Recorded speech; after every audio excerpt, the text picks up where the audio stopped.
contracting with the city. He's done some, he and his firm have done some free work, and certainly, I know this entire council appreciates and respects that. But my point is that their standard billing practices, and you also said the reason for charging for the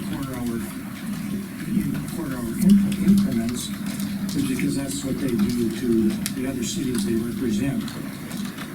The practical problem I have with that is that we had no, as a city of Mount Dora, had no input into the contracts that they had in Oviedo and Sanford and many other cities that are involved. And if we did, we might have some reason to agree with that. But since each city stands on its own, each city can tweak its own contract and so forth.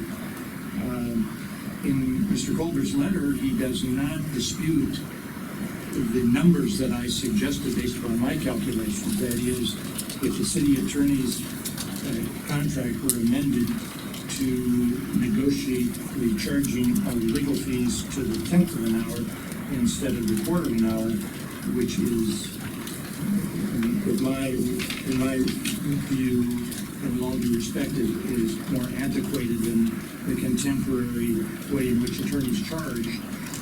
We would save between roughly $3,000 and $6,000 per year in legal services just because of that different change in the billing.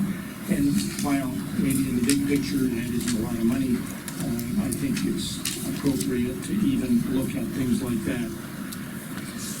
With computer programs these days, it should be, I think, unless I'm misunderstanding the law firm's programs to do this, it should be a simple matter of tweaking the program or pushing some buttons to convert from the quarter-hour billing increments to 10th of an hour. I don't think we should be tied to other clients' practices, as I said. And when Mr. Colbert in his letter compared his fees and amortized them over a year to his predecessors, Mr. Cliff Shepard, it was kind of an apples and oranges comparison because it doesn't take into consideration the details of the prior attorneys' billings and what they had to do to generate that. And again, I don't dispute the quality, it's just the dollar amount.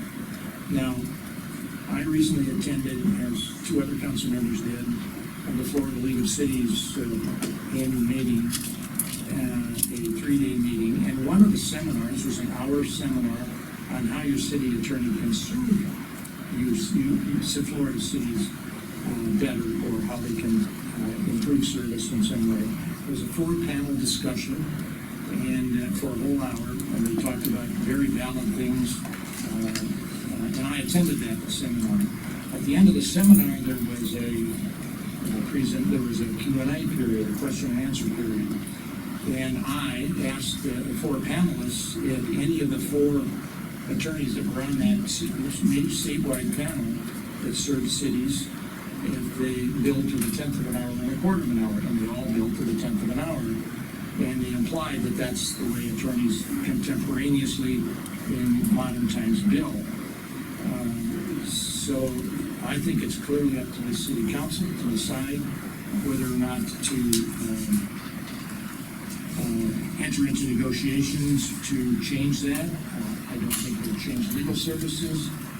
I don't think anything else should change, except it might say, with all due financial respect to the city attorney's office, it should not change their services to our city.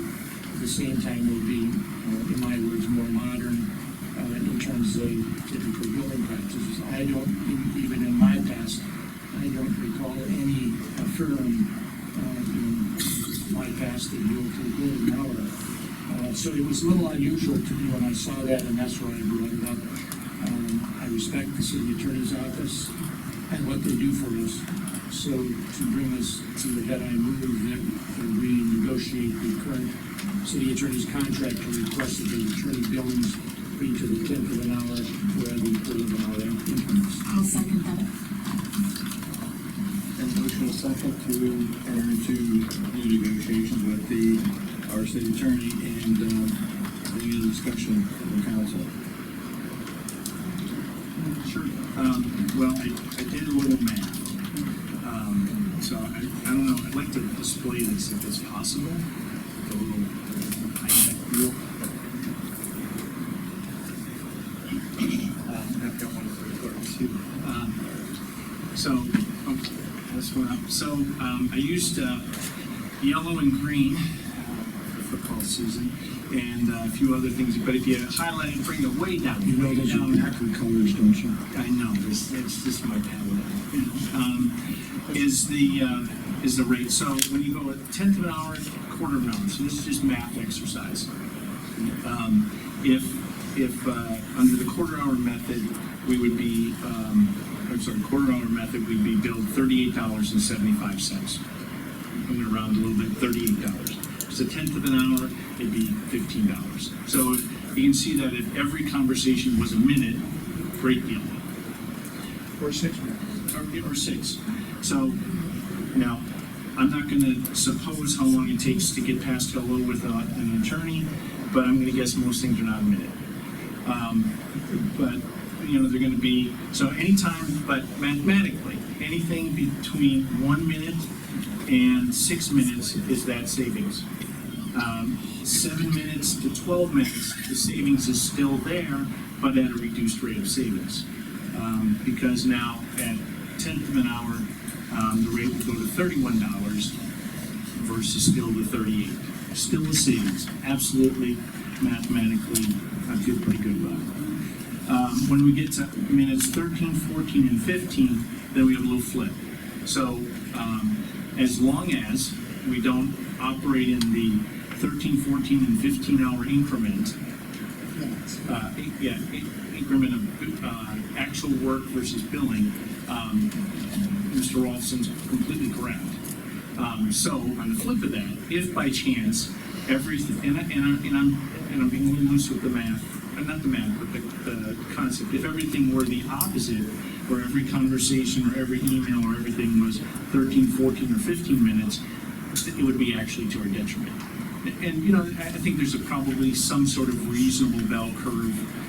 So I mean, if you went through the whole thing, there is probably some savings. If all the conversations are distributed in a bell-shaped manner between 1 and 15 minutes, and then it goes on. You can see that where it goes green, it's actually a tie, and then in 43, 44, 45 minutes, same mathematics again, and then a tie. So while there's a savings, it's not always a savings. And then, of course, it's how it's bundled. So when I looked at the billing a little bit, now this would be art, not science, really, is it looked as though one or two things were combined together so that it wasn't Slavey sends an email, 1 minute billing, till it sends an email, 1 minute billing, that sort of thing over and over and over. That would be a way, of course, to make the billing differently. So from a maths perspective, I'm not sure exactly what the savings would be. There is a mathematical case that it could be no savings or an actual detriment, but it's not probably the full amount. And then finally, on that, and I'll give you a copy of this and the letter behind it that supports the 155-hour rate, is something I learned when I was in the construction business, and I think it was really one of the key things I learned. It was from a Salty construction guy, and had a very heated conversation with the homeowner, the customer, and he said to her, "Ma'am," and he was very kind when he said it, "You have taken away my ability to be gracious." And I think when we treat our city attorney in this manner, we take away his ability to be gracious, or possibly do so. I saw in the billings quite a bit of gratis. I saw a lot of things less. And of course, it is apples and oranges because we can only compare the 3 months we have against the 10 years opposite. So I don't see a huge I don't have enough information to say unequivocally that there would be a huge savings or a small savings or any savings or possibly an increase. And finally, if we do renegotiate, I think that when you open up a contract, you open up a contract, and you open it up to other things. So I think that's all I had. I tried to be pretty quick on that, and go from there. Very, very good comments. I might add that this is no surprise to the firm, because about 2 months ago, I announced to this council that I was going to talk about the billing with Mr. Groot, and I didn't do it in secret. I did it telling the council I was going to do that. I visit an hour and a half in Over's office of Mr. Groot, with Mr. Groot. A very good conversation, and one of the things that I talked about was the 10th of an hour billing, because I was surprised that it was still at a quarter of an hour. I know there's a savings of 1/10 of an hour. Everything else being equal over the whole month period, it's a savings, period. I'll defend that. And I never heard back, so I really left it in their hands to say, oh, let's change our billing to the 10th of an hour. And since Mr. Groot in his fine letter did not dispute my numbers, we had an opportunity to do that. I'm assuming the numbers have some validity. They obviously are speculation and guessing, because you have to talk about how long conversations are. We look at a one-sentence email, and it's a quarter of an hour versus 1/10 of an hour. That happens to be a lot of money. When multiplied at times in 3 months, there were 160 of those. 1 quarter of an hour billings, you can speculate that it's savings money. So since I didn't hear, and it wasn't voluntary, I had no other way to do this other than a public meeting. And so that's why I've done it that way. So again, you don't dispute your numbers, and I know you can't dispute mine either, so I think it's a savings. I think we should do something about it. I also understand if you open up a contract for negotiation, I have no problem doing that. But I'm really just talking about the 10th of an hour issue. Thank you. Michael? Okay, yeah, well, I wish I was as good as math as Mr. Sledge was, but, I just sort of looked at this in response to the information that was presented by Mr. Walson's memo, and, where he said that he found 22 separate contacts by individual council members. I actually counted 55 of them. And in all, and that includes the mayor as a council member, where a name was actually, written down in the invoices. And in all but 4 of those instances, there was obviously more involved in the contact than just a single email or a single telephone call. So now, I would hope that when you read an email, that you take the time to truly digest the information that is being transmitted, and then you think about your response before you respond back. So, although a lot of people don't, they just sort of, blurt out, and that's how a lot of miscommunication happens, I think. I also noted that about almost 24 hours of billings or services were provided at no cost, and nor were any of the educational communications that the attorneys provides are charged. And personally, I find these educational emails enlightening. I've learned a lot from some of them not so much, but most of them I really enjoy getting, and I learn from them, and I hope we continue to get them. And I'm just not sure that this is worth doing. I guess I'm going to say that I believe that if we go to 10th of an hour billing, we have the ability to, or it's probably more likely that our bills will actually go up. You're talking about that sort of magic numbers than the 13, 14, 16 minutes. I doubt that for a 16-minute call, we're gonna be billed for 30 minutes. I guess it's a little loosier-goosier. I just don't see why. I'm not in favor of it. I got that. One more comment. Tenth of an hour, hold on a second. Mrs. Marple, please. You really have to contain yourself, just quit the laughing, please. I didn't make any noise, sir. And what puts in there laughing at people's comments here at this podium? It is very insulting. laughing It's very at you. insulting to this council. It's very insulting. I wasn't laughing at you, and I'm I know you're surprised that laughing you at would me. You're disrupt the laughing. meeting. Please, that's all I'm saying. And refrain. I will And thank you continue for as I have videotaping that been. also. I appreciate that too.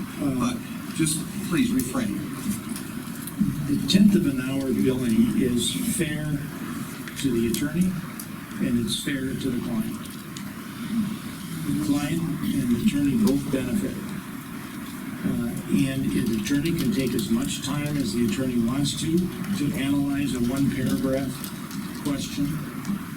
And it might take 3/10 of an hour to do that. That's up to the attorney to bill. It's mutually fair to both parties.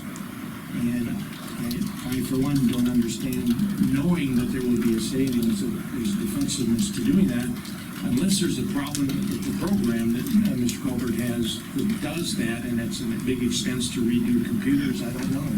But ordinarily, since my research has demonstrated to me that every law firm bills the modern way to the 10th of an hour, and that's to benefit the attorney and the client. They just have to keep track themselves. Maybe it's a burden on the attorney to actually have to look at the clock and do less guessing, I don't know, but I don't need to state it anymore. I respectfully disagree that it is a given that this will save us money, so I disagree with you on that point. Don't laugh, guy. Mr. Mayor? One other comment I had, and it is a package deal, I think, when you mentioned antiquated practices, and I think about it when I think about Mr. Colbert at one time mentioning in the phrase dandruff to toenails review. And it reminds me that we also get with that antiquated firm years and years of experience, and I trust that they will treat us honorably and fairly in their billing. And if that trust doesn't exist, then I don't know why we would even have the firm. I want to just make basically one comment. When we hired the firm, and just for we did not have an agreement with Mr. Brute. We have an agreement with the firm. Mr. Brute is one of the attorneys, so we'll clear that up. So we're not talking about Mr. Brute as the attorney, but we're talking about the firm. So we all know this.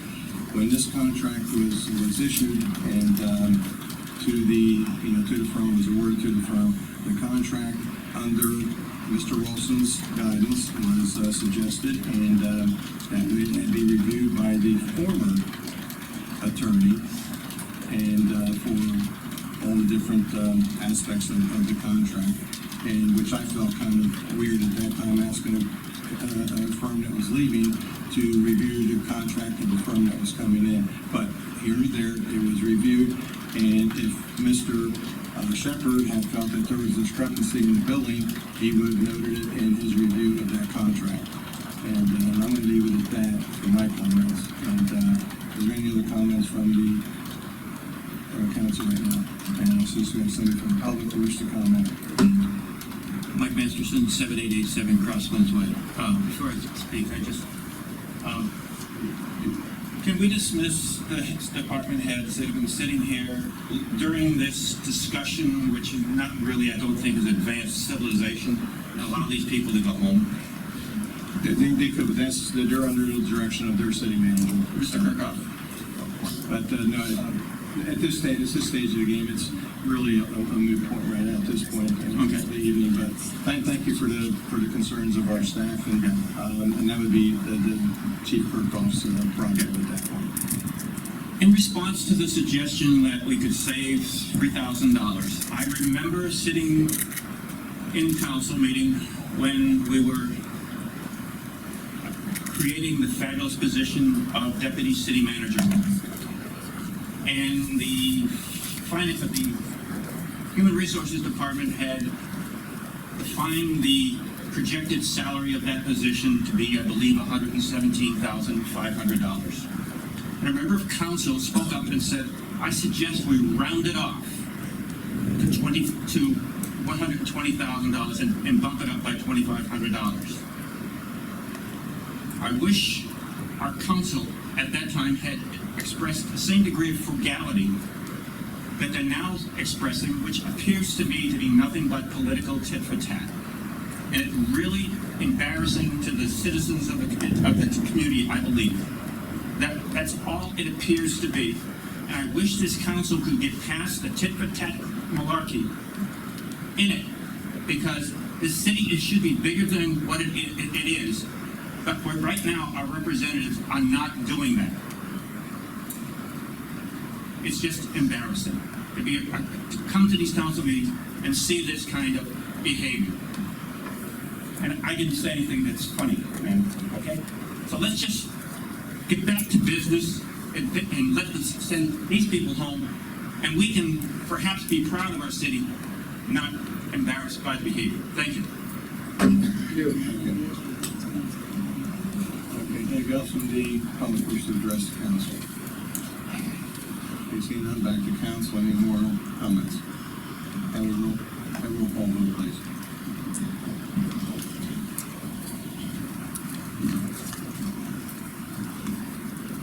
Mr. Robson? Yes. Ms. Rich? Yes. Mr. Creel? No. Mr. Roulette? No. Mr. Sleevy? No. Ms. Tillett? No. Mayor Jerome? No.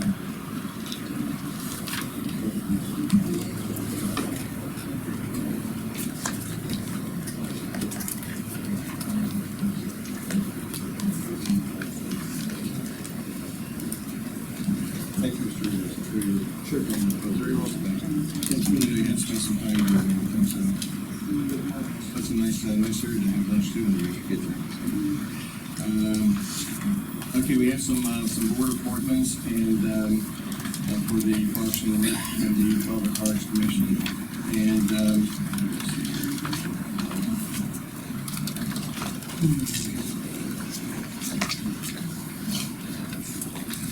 okay, first one's Park and Recs, and we have two vacancies, one from District 4, District 4, ready to make their appointment? Yes. Go ahead, yes, please. I'd like to recommend Mr. Jim Shinholzer for Parks and Recreation Advisory Board. I should say, a number of outstanding applicants. I talked to each of them today.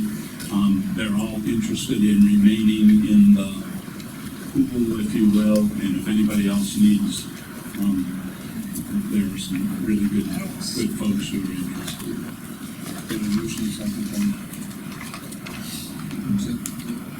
Accept the nomination. Okay, yes, we don't think so. We're doing just in, all in favor?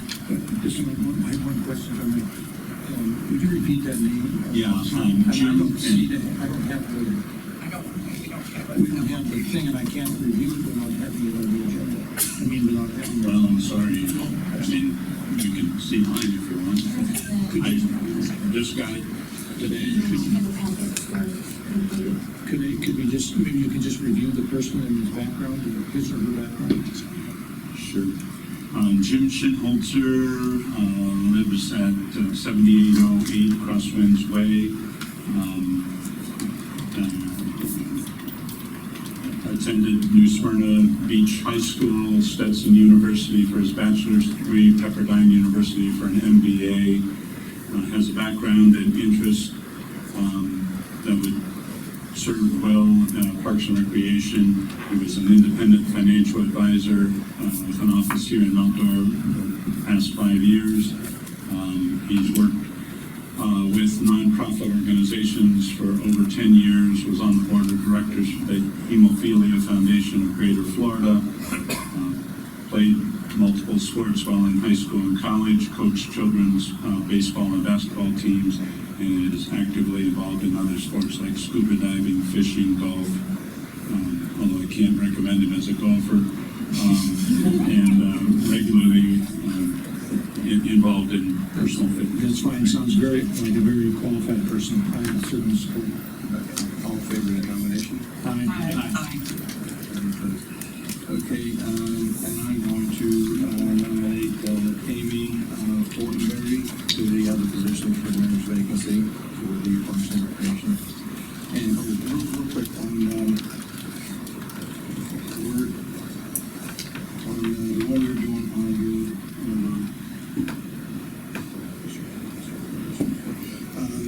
if I may, just take just to go back on to Mr. Krell's appointment was until, on here is listed as December 31st, 2016. I'd like to recommend that the waive that and bring it right out to the full 2-year term and to expire on 2018, December 31st, 2018. I think there's going to be some other appointments that really do the same thing. Being this close to the end of the year, it would be foolish to go back. Okay, I'm getting a little cringe from the city clerk. We'll do whatever you like, Mayor, but it is a little bit more of a bookkeeping nightmare. It's so much easier just to bring them forward and Bring them have them forward again. reappointed, but we'll Okay. do whatever you like. No, that's fine. That's, glad you told me that. That's fine. I have no problem doing that. Just wanted to maybe, so we have to go through it again in a couple months, so that's fine. Okay, so mine still stands for Amy Fortenberry to, for mine, and her, that expires on December 31st, 2017. So, the nomination. Okay. All in favor? Thank you. Okay, the next one is the Public Arts, Public Arts Commission appointments, and there's 4 of them. Going to District 4, do you have an appointment? I'm not ready. I have some good applicants, but I haven't had a chance to talk with them, just time constraints, so. At large number 2? Is that large number 2, Mr. Lee? Did you have anybody for that? I can't, but I'll wait for a moment if you don't mind. Okay, fine. Okay, I'd like to nominate Christina Marie Rosenberg. Is that like a middle name? She's the, actually the marketing director at the Mountain Road Center for the Arts. So, that nomination, please. Second. Oh, excuse me. I'm sorry, I don't know if I'm 1 or 2, I just remember I'm the odd one. So I don't know if that's one or Oh, to see, it says at large one was Beth Miller. She was my, She was yours? yeah. Yeah, okay, so you're at large one then. Right. Okay, so. So 2's now. Okay, all in favor? I, Mr. Slavy? Yeah, I'd like to put into nomination Mr. Harlan. Second. If that's a motion, yeah. All in favor? I, Okay, and for my vacancy, I'd like to nominate Norman Hine as my nomination. Thank you, sir. Nomination. Second. Norman Ryan. All the appointments that are here tonight, why don't you please all stand up right now at this point? Are you Norman? That's fine. You don't look like this. Renee? Oh, I apologize. There's Miss Amy. There's Amy. Anybody else here tonight? No, Harlan. Mr. Middleton. Okay, great, thank you. And, okay, so I have one appointment today. Oh, I know. It's Norman. It's Norman. It's Norman. I don't recognize you.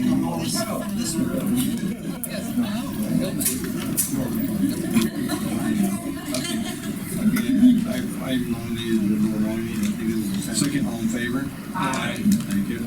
Okay. Any others, or is that it we have tonight? That was it. Okay, we got all of our board appointments out of the way. City attorney update? No, sir, not tonight, thank you. Okay. And city manager update, I think you have some things. Yes, sir, I have two items that I'd like to discuss with you. First of all, I would like to update the council on the city's response to our recent storm threat. I'm not going to embarrass myself by trying to pronounce the name of the storm. But staff continue to monitor both the storm and Lake County's EOC. We made arrangements to ensure that essential personnel, police department, fire department, public works, and IT were prepared and in place. Unfortunately, we missed the bulk of the storm, and I'm happy to report that we had no damage or utility outages due to the storm. I just wanted to make the council aware of the staff's preparation. The second item I have is of a little bit more personal nature. When the mayor asked me to accept the role of the interim city manager, I questioned my legal ability to hold both the city manager and the fire chief's positions. I was assured at that time by the mayor and the city manager that this issue had been looked into. They advised that they determined that legally the police chief couldn't hold this position, but the fire chief could. I assumed that was a legal rendering and accepted the interim position. Recently, I received a packet of information from a concerned citizen regarding rulings from the Attorney General's office referencing holding dual responsibilities. The AG's opinion letters state clearly that it is illegal and cannot be done. Knowing that he is a retired attorney, I reached out to Councilman Rolfson to find out how I could verify this information, and he stated that he would informally share with me his concerns and assist me. Understanding that Mr. Rolfson has never practiced in the state of Florida, I also reached out to two local attorneys regarding this issue. What is clear is that once I accepted the interim city manager's job by law, I had unknowingly vacated my position as the fire chief. My immediate knee-jerk reaction was to resign from the city manager and resume my post as the fire chief. That presented a problem as, again, by law, I was no longer the fire chief. As I said, that was my first reaction, and I believe that this was simply an oversight. The more I thought about it, the more I felt of two things. Number one, I had made a commitment to this council and to the citizens to fulfill the duties of city manager until such time as our new city manager took over. Number two, I didn't want to leave the council, the city, or staff in the lurch by not having someone to handle the day-to-day issues that arise. With that said, I'm happy and willing to continue as the interim. However, I have two concerns. Number one, I would like an assurance from council that at the end of my tenure as interim, I will be reinstated as the fire chief. I am in the process of looking into any break in service problems that this has created for me reference my pension benefits. Councilman Rolfson has indicated to me that he will make a motion addressing these concerns. My second concern is the apparent lack of legal advice that this council received when the original interim city manager's position motion was made. I don't know for a fact, but can only assume that the citizen who sent me this information had little, if any, legal training, and yet they knew, and legal counsel should have known. Again, I don't know what their training is, but the way it was presented to me was just a concerned citizen. This has potentially created a mess for all of us: pension issues, legal holding of dual positions, and unknowingly resigning as the fire chief. As I've indicated, if this council agrees, I am happy to fulfill the obligation that I have made. But had it been otherwise, this could have created a legal mess that should have been avoided to begin with. We picked you, we stand behind you 100%. Nothing's going to happen. You go back to your position as done. As far as what we can do on the council and what the legal advice says, but there's no trap here. None. And I stated that in here, that I felt that it was an oversight. I didn't catch it. Other individuals didn't catch We it. would do nothing to jeopardize your career. And I wanted you here, you're here. I appreciate that. But that's just me. Just want to make a little clarification. Okay. I'm not walking around that. That's not an issue.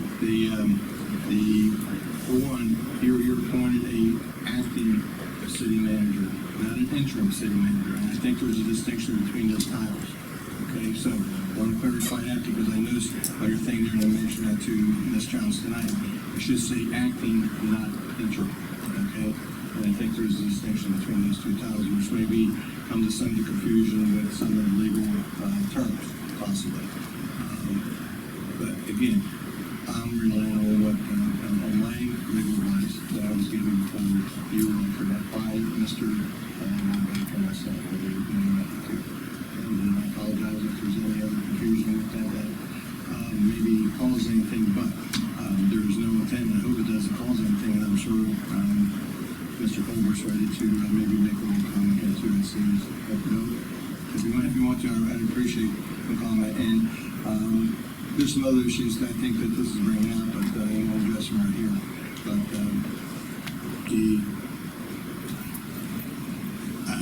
I guess maybe just one thing I just maybe want to address is the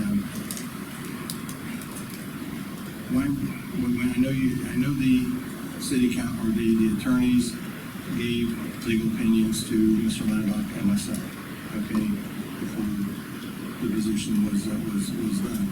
But my question is, why wouldn't you go to our city attorney for opinion instead of to a council person for an opinion who's not a paid attorney on this staff?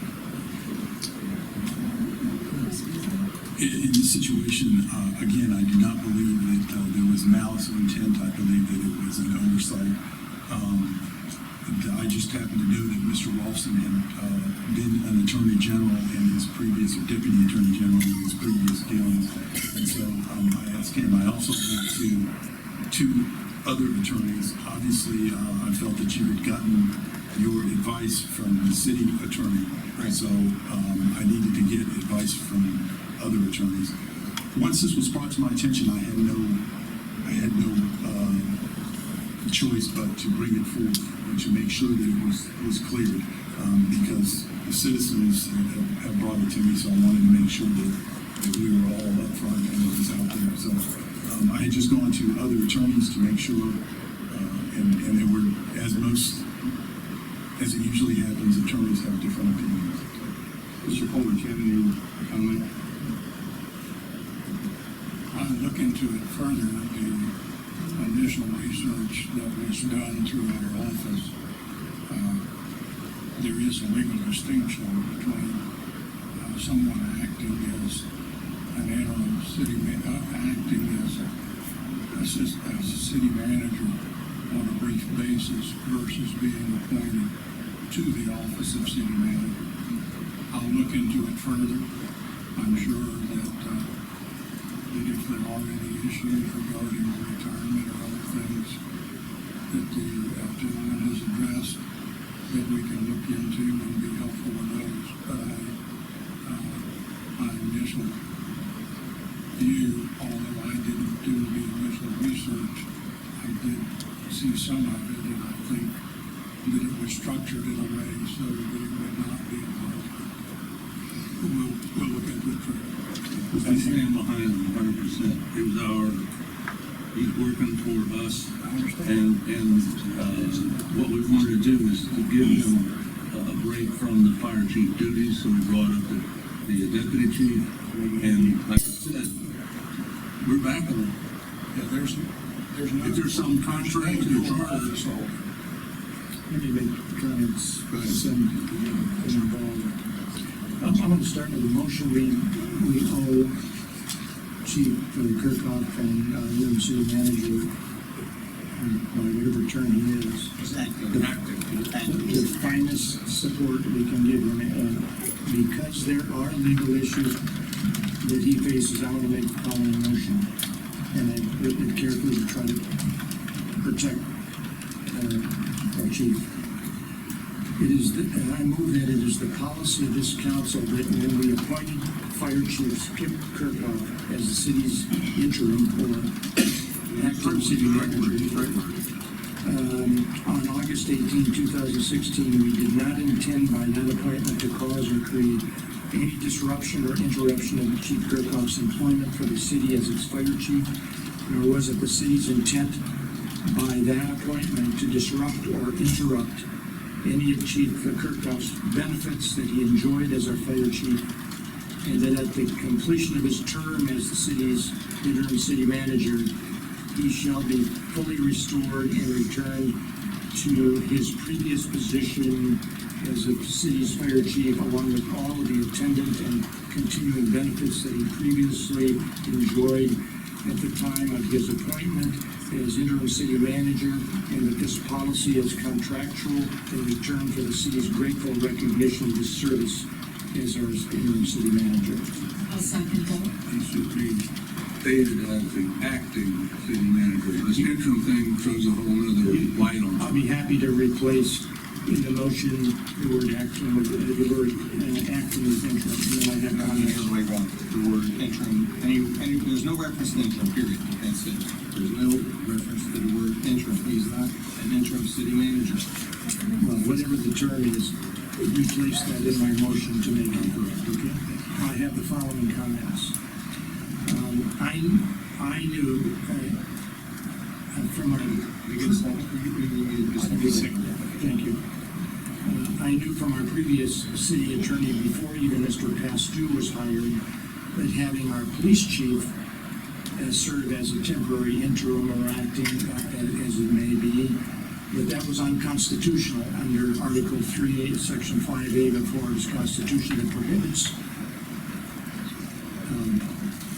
any person from holding two offices simultaneously or dual service.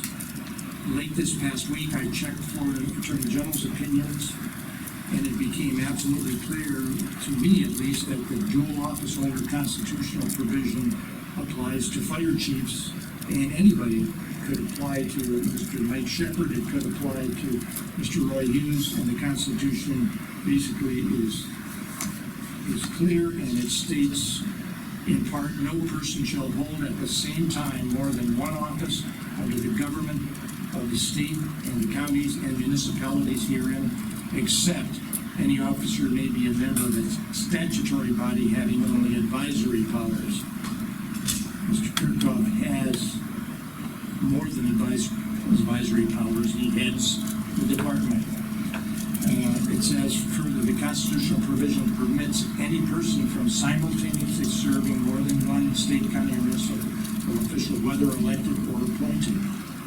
And when I saw that, the word no person, that would certainly apply. I think Mr. Kirkhoff or Chief Kirkhoff is a person, would apply to him.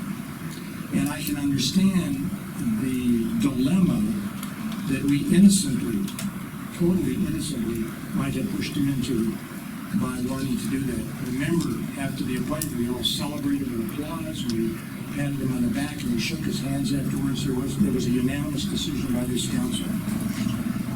So I think we owe him, to be sure, a corrective policy statement that I just made in my motion. I have for you to see, if you wish, a copy for you, the attorney, 2 pages of 3 attorneys general opinions. And then in addition to that, I noticed in the August 1st billing to the city of legal services on management matters, it states, and I quote, telephone conversation with Mayor Jerome to review dual office holder matters. It's William Colbert that was the individual that did that. At least that's in the bill. So there had been innocent mistakes made, and I'm only saying out of protection for our fire chief, we need to make sure that he is protected, because right now he stands void in his office, as I read the opinions, and it includes his retirement benefits, and we can't let that happen. Before you just recognize you, I just want to ask a question. How did we, since you said like Mr. Shepard wouldn't have been a candidate either, how did we do all those years with Mr. Regatine acting as acting city manager whenever Mr. Quinn left? And that's, again, just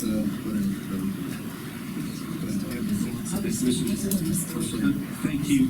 So first off, I want to make a point that my position would be to always make our employee, Kirkhoff poll. So that is step one. Number two, I cannot yet agree that innocent mistakes were made. We have only one opinion by Councilman Ralston, which, you know, I'm sure he's done some great research, but it is only one opinion. I believe that to make a motion now and make action now could, by its action, in its hastiness, create more or a different problem, which may or may not exist at this moment. Given also the fact that our attorney has not yet fully reviewed it, it seems like it is hasty to have to do something now, when a remedy at the next council meeting would still provide the ability to make one whole. Does not, by this action now, which has only been reviewed by Mr. Ralston and the people that have supported him, but I have not been afforded the ability to review this. I do not appreciate not having that ability, though I don't possess a law degree. I would at least, as a council member, want to have that ability to review it at least the same level of time. If I felt that this was something that had to happen right now, I would not speak this way. But I do not sense the urgency of taking action right now, because, and I just, as I close up here, this action in itself might be compounding and worse, and we do not have the opinion of a board-certified attorney licensed in the state of Florida giving us yet that opinion which we have available to us, and I just believe it's hasty. Though at the next meeting, I could very well vote in the affirmative toward it. This evening, at least right now, I'm tending to say that I'm going to vote against it. So let me add one more thing, if I might. Thank you. By voting no, we might also be sending a message that would be far more dangerous than acquiescing or waiting until the next meeting. And at the very least, it's expressing this council's retroactive support for this acting city manager that we have placed on this precipice. And I sat next to Mr. Colbert at the meeting when all this discussion was going on, and I didn't hear any, wait a minute, we have to, there's an issue here. Thirdly, I did not form any opinion with anybody. I'm not licensed in Florida to say that I have some authority to give opinions I don't have, and I never have and never did. I'm just saying I can research and read as well as 7 members on this council can, and I'm reading the same things that I'm going to share with you. No one has supported me because I haven't shared this with anybody yet until this council meeting. I can share it with you, council, and violate sunshine laws. So I have to share it in a public setting, which is why I'm doing it now. It only came to my attention this past Thursday. This is 4 or 5 days later, and my concern is we have left Chief Kirkhoff out, hanging out there by our action innocently. We all innocently did this, and at the very least, we owe him our support with this motion, or any other way you want to tweak it, but we should. I'm worried more about not doing something or voting no on the motion. I think you need to withdraw your motion. You need to think of the gentleman that's sitting in that seat. That's what it's all about. We don't need to make it a political issue, right, wrong, or indifferent. The gentleman is sitting in that seat. We need to protect that gentleman from the job he left to help us out. And I think the only way we could do that is to withdraw the motion. Mr. Kirkhoff will run the term. He returns to his office as the fire chief. Nothing is. We don't need to jeopardize this gentleman for any function at all. And if you withdraw it, then we'll be back to where we're at to let this gentleman finish out his term. And this is good. As the acting. But if we withdraw it, the issue is still publicly out there.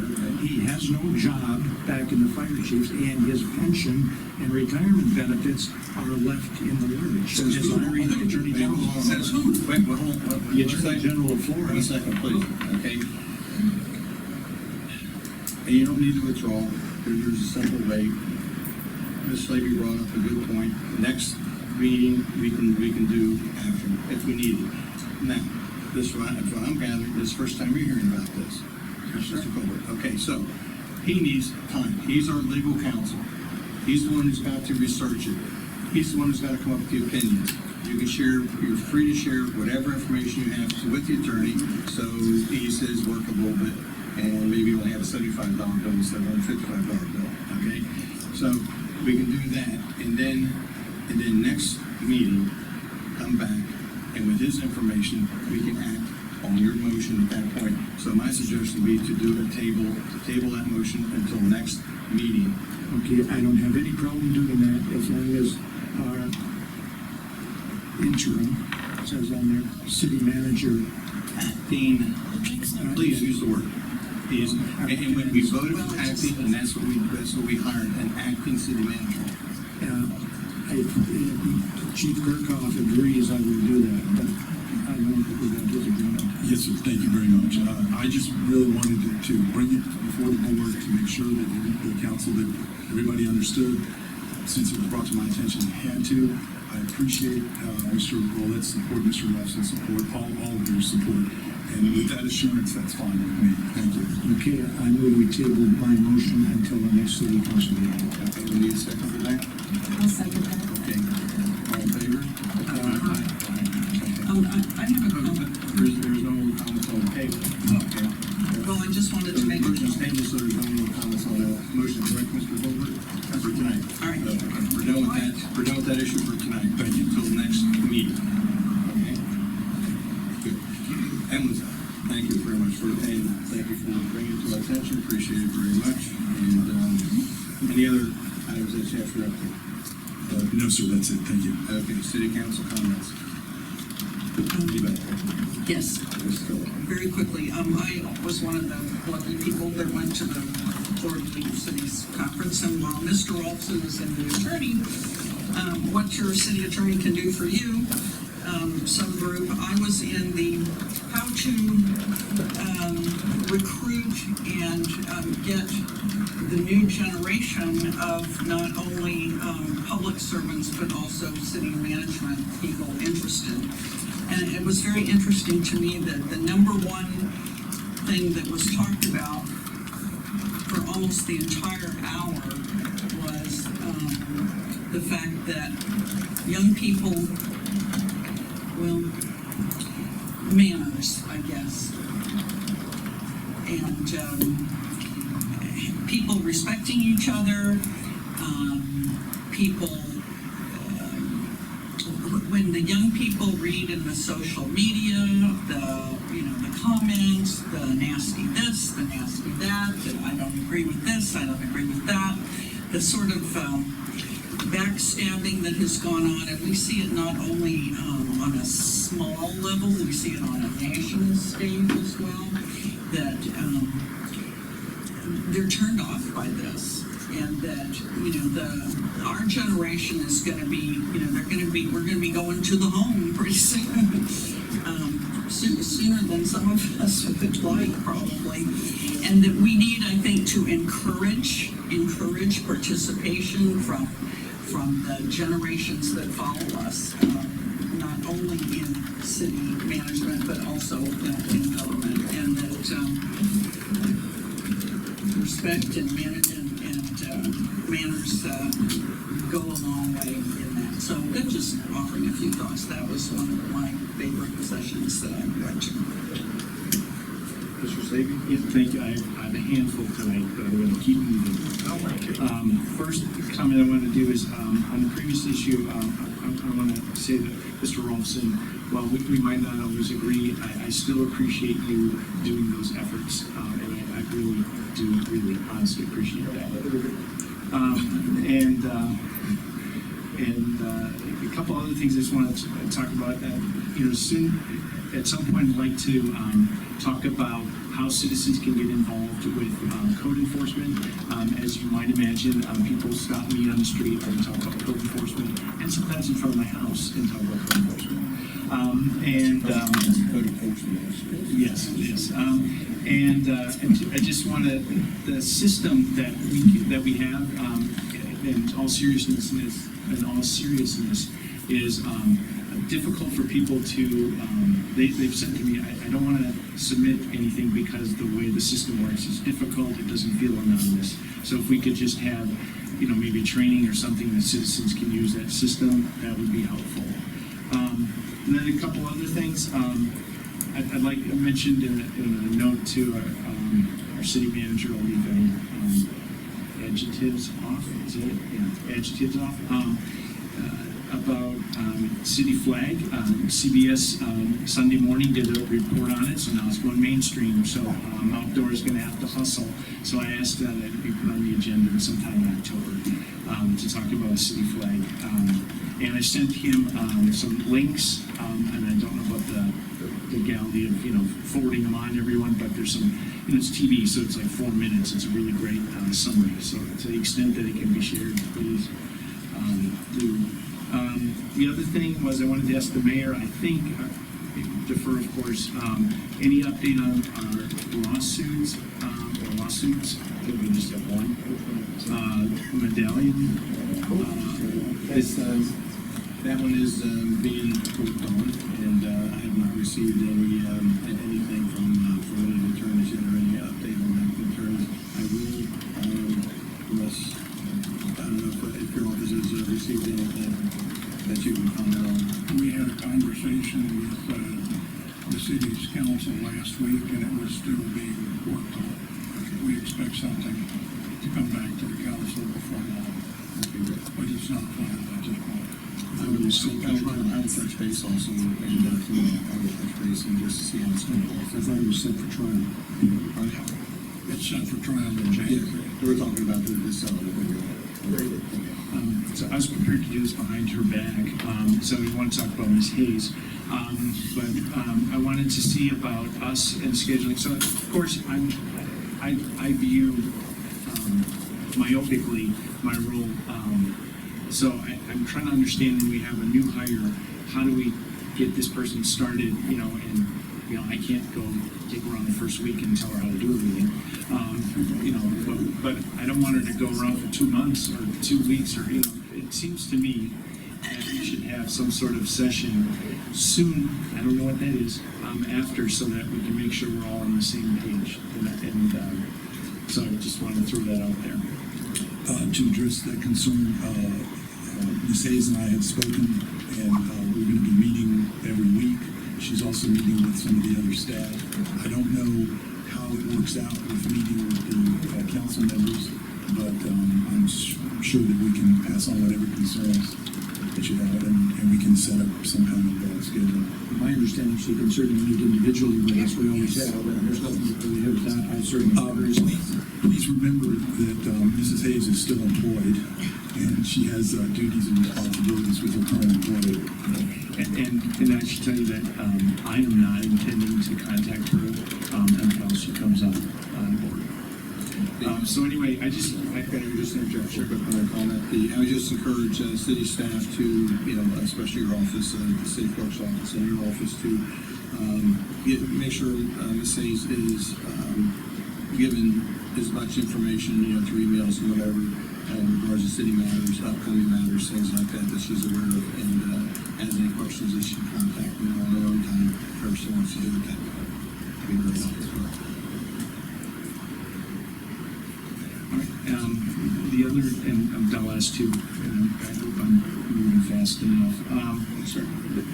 I read some emails back and forth in reference to attorney matters, and I noticed that quite a few times things are asked by the attorney over and over, and I can't, as one, go into the city manager's office and say, the way I read the contract is that when the city manager or the city attorney asks for something, the city attorney should get it without having to justify the why.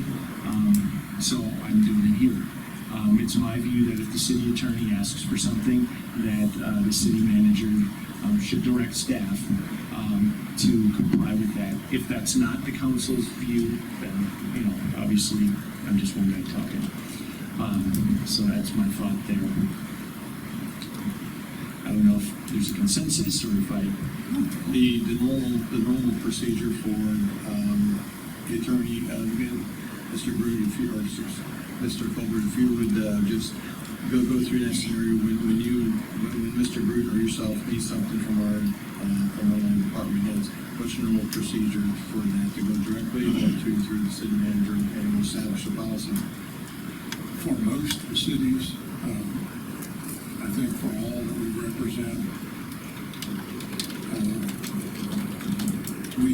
if we had a need for something, we would generally ask a department head with a copy to the city manager, so the city manager would know what was being requested. I did a number of years ago have a city manager who was also an attorney who wanted everything to be asked of him, and we complied with that request, but it led to increased bills because of delays and other issues, and after about 3 billing cycles, he asked us to go back to the way we were doing it. We will honor whatever way the city and the city manager want us to do, but common practice, if we had a question that involved finance, we would ask the finance director. If we did it by an email, we'd shoot a copy to the city manager, as we would in any other department. So we stand ready to assist in our procedures. I'll just add just a real quick comment after the chief comments. And just all due respect to Mr. Gruden and the other things, as the council person, I don't need to get involved in the everyday, and I'm not supposed to be involved in the everyday operation of the city. I think that the rest of the council is neither. I don't need to be, unless it's something that really needs our attention, that we have to be informed of, I don't need to be informed of everyday communication between the attorneys and staff. And I totally agree with you, okay? So that we can, I think we all agree upon from that standpoint, okay? I cannot agree. When I've been copied on everything that I've been copied on, I felt that it is at a policy level that I need to be informed as one of the 7 people that hired the city attorney that need to be apprised of what's going on. The point of my statement is that I see a lot of effort put forth by our city attorney to get information. And I would say, if I were the only member of this council, I would say, city manager, I would appreciate it if you could direct staff to be responsive to the city attorney whenever a request is made. That is what I'd like to say as a council, but I can't because I'm only one. And I think that happens already, you know, and if I can just maybe, Mr. Chief, once I've already responded, they take on the conversation a bit more. Mayor, I think you brought up an excellent point with regard to the day-to-day operations. I, on a personal basis, don't feel that the city council needs to be burdened with a lot of emails back and forth that, for the most part, involves just senior staff. I have no issue with, as far as my tenure here, if Mr. Groot or Mr. Colbert wish to contact the finance director and reference a financial question, the police chief reference a policing question, etc. I would just ask 2 things. That number 1, they maintain it at the level of the senior staff, and number 2, that they do CC the city manager. Okay, and then just to add on that, at some point, and the council does need to be aware if it's going to be coming to council for any kind of thing that, you know, we should be informed like Mr. Slavy's taken, but, you know, saying, but there's a point there where, and I think maybe, and I don't know if Mr. Slavy, if you just, every email that Mr. Groot sends out, or Mr. Colbert sends out, that you want a copy of that, and I don't know. Everyone that I've gotten, I felt has been appropriate that I saw it. So of course, the ones I didn't see, I don't know. And then in those emails I read, I see things that are essentially, I'm not quoting, I've asked for this before, can I get that? I'm following up on this, can I get that? And of course, I'm thinking, in light of our billing questions, that we get billed for that. And I just, as I understand my role in the charter, that I can't come into the city manager's office and say, hey, I see that the staff is not being responsive. That's what I would say to somebody, but I can't, and I wouldn't. That would be disrespectful to do that. But I think in an open forum, if I see something that I feel needs addressing, I should bring it up. If I'm online, I certainly, that's You can okay. bring up anything, that you feel needs this council needs addressed, please bring it up to our attention so we can address it as a council. Please also understand that department heads, when they reply to Mr. Ruth, they don't always CC you back. And quite often, Mr. Ruth does get the information. I'll give you an example. He sent me an email today on the 6th of September stating that he wanted a policy. And after much research, I went through and found that that policy had been sent to him back on August 17th. I'm not going to email back and forth. You guys are busy. All of you have other functions, jobs, and responsibilities. So many times we don't include you in the replies. But that's strictly up to you as a council. I understand there are times when the council needs to be copied. The problem with everything being copied to council, in my view, again, what I'm saying, intrudes into management excessively, in my view. When we have a one paragraph sentence or one paragraph statement, and it takes 2 or 3 pages of documentation because of the very fine but altruistic statements from Abraham Lincoln and the ethical Wheaties box that says ethics and morality every time, and the statements from Benjamin Franklin, a lawyer's time and advice are a stock in trade. That was a Lincoln. And thank you for your service. Please refer me to your friends because I really appreciate it. That seems to me to be a little extraneous and unnecessary. It takes a lot of time. And in my view, to Mr. Goldberg, just personal view, that the first time or two, that's fine, but to take a paragraph and then have to go through 2 pages of disclaimers and all of that is unnecessary. So that's my view, that if that could be called out, that would be great, and just make it, here's a copy of the paragraph request, because it's the council, and then maybe add in some disclaimers. The other problem with that is when the city attorney sends to 7 council members, that becomes in the public domain. And it is, and I can't respond to it. I can't say, can't reply all, can't do it. It's illegal. So the city attorney gets to speak individually to each council member as well as the manager, but I can't respond except to the manager or the attorney. And, or the attorney gets 7 opinions because he sent to 7 council members. And it seems to me that that's a frustration and intrusion into management more than it needs to be. There are many times, Mr. Slavy is right, when we need to see those things. But I know there are times, and I have called them to Chief Kirkhoff's attention and his predecessor's attention that, oh, by the way, here's a copy of an email to 7 council members, and you weren't even copied.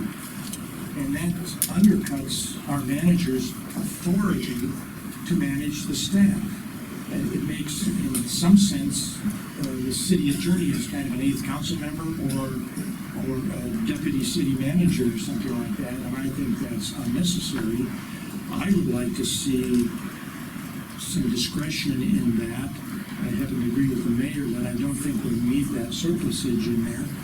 And I don't think we always need to see everything because we have to trust our manager to tell us, oops, we have to deal with this issue. It makes 7 people an additional city manager dealing with this. Now, there are times when I have to withdraw those comments because we need to know that, and I don't know what those times are. But I do personally hate wading through 5 or 6 pages of email trail and to find one important message that he's trying to get across. I do respect the fact that Mr. Groot and Mr. Colbert are attending to the city's issues. Trust me, I do that. I have been there and done that myself in decades past. But I've never seen the whole council communicate with, but that's maybe what they do in other cities. They're just following through that in other cities, Mr. Colbert. And so I understand that, but I happen to agree we don't need to see it all. And I don't like undercutting management or supplanting management with 7 opinions that I can't respond to because of sunshine laws. I saw early on, there was a little bit of disconnect between the email and ultimately the city attorney, the city manager, the city clerk, and us. So I hope that had been resolved. And I understand being new in the system and getting it all tied together, but like we're saying here, we don't need to see everything with the right person that the email is directed to, it needs to get to. And it's just, Mr. President, I'm sorry.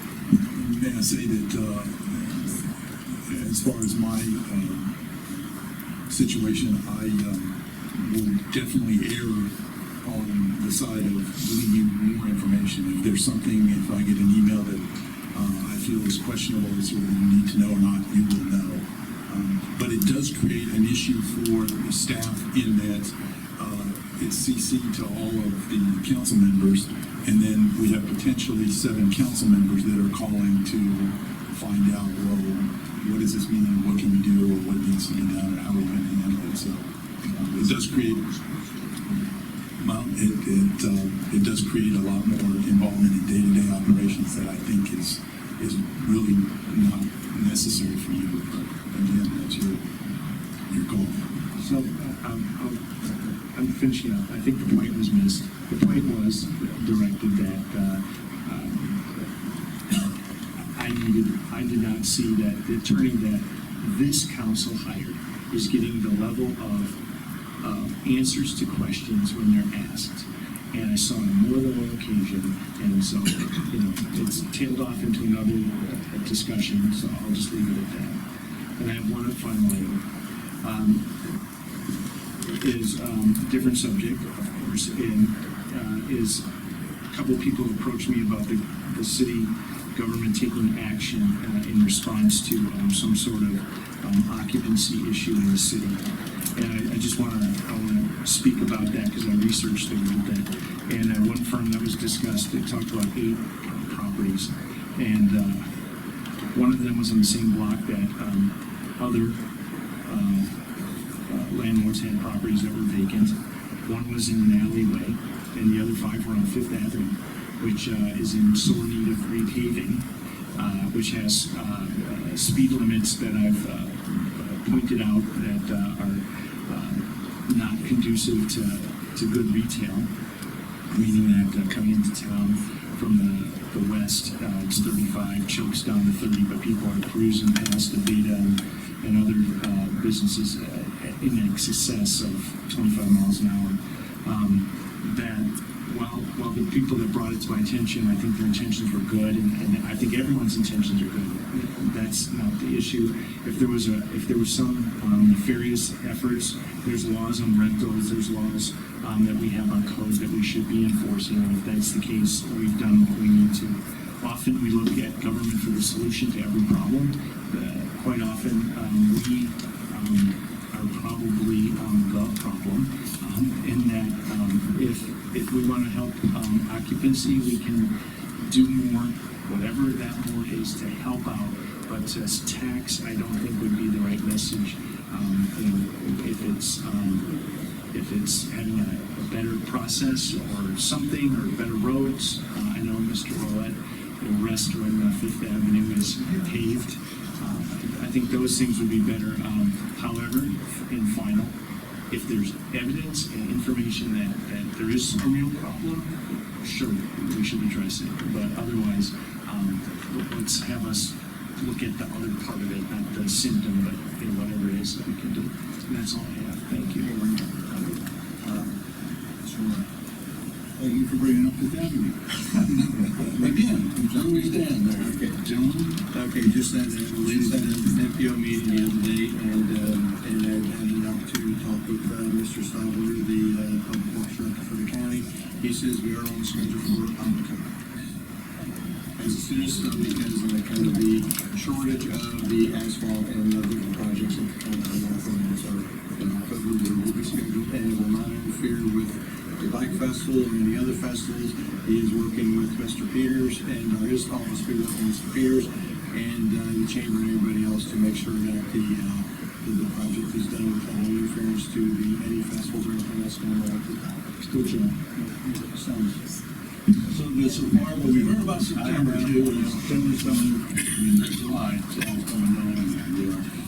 Another thing that's been said over and over again about the curves at the bunkhouse. You notice some of them are full height, and some of them, have like a 45 degree cut in. Phase 3 is more friendly at the bunkhouse than was phase 1. So you got those high curves sticking way over those, some are pretty far out. For the park, that's when you come in from the west. For the parking impaired. Another thing, we have been discussing Serenity Park, and I was wondering where we are as far as having some funds available for the CIP. Is Roy here anymore? Hate to bug you, but we've been working with this for a while, and there's a lot of people involved with it. And I was wondering if we could move some funding around, and it would not affect the general fund. My understanding is we're going to discuss that Thursday at the budget meeting, is that correct? We can. To answer your question, we have no money set aside in the CIP fund for that park. But if it's the consensus of council, it doesn't affect the general fund, and there's money set aside for recreational programs there. So therefore, if you decide to do it, that money is there. As per our finance director. The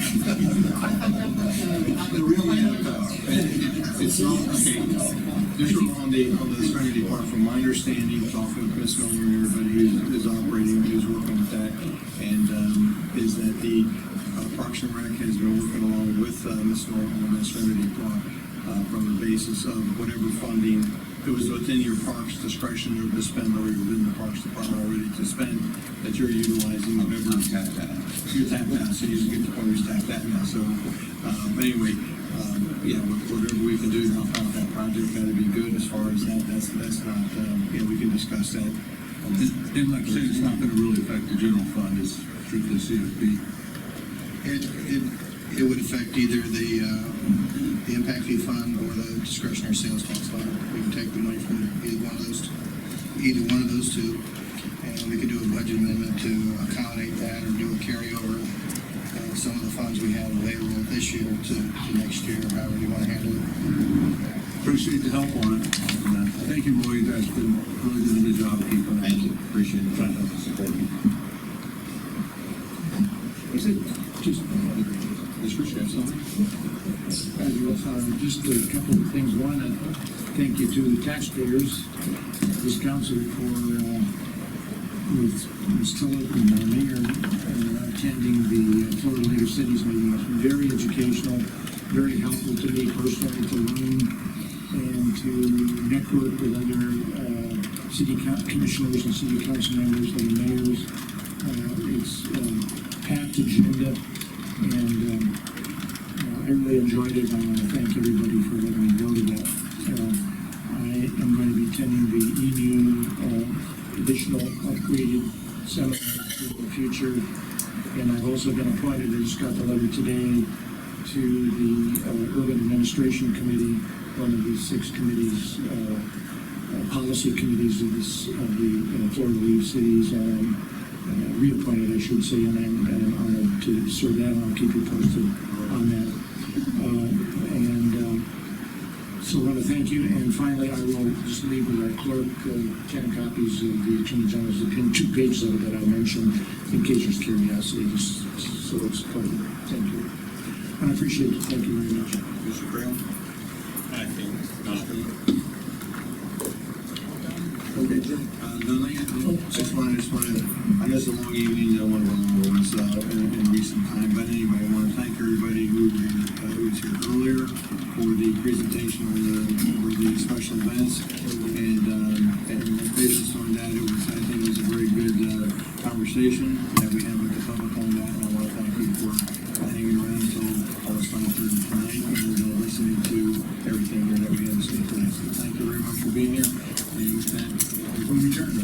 Thank you for adjourning. Miss Tillett,